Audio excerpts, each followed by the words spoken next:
to Catriona Zane E. Oracion.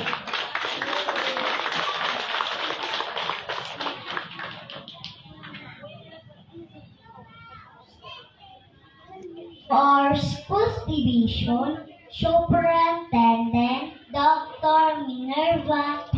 Alde. Education Program Supervisor in Kindergarten, Private Schools, and Filipino, Ma'am Marijoy M. Entong. To our District Supervisor, Dr. Rosemary D. Olmedo. To our Principal, Dr. William O. Macasukol.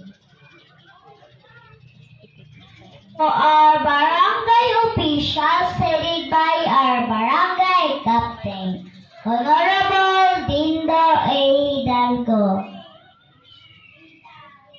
SPT officials headed by our SPTA President, Honorable Genial R. Brinca.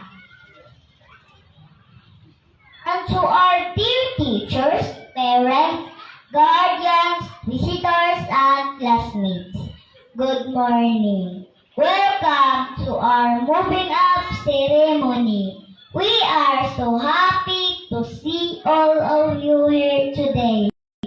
Today marks an important milestone in our child's life as we are ready to take the next big step in our educational journey.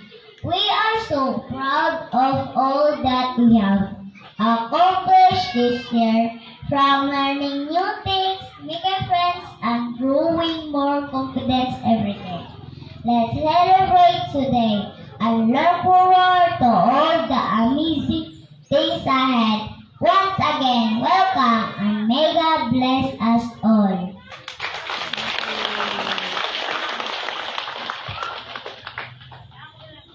Thank you, Catriona, for that sweet and confident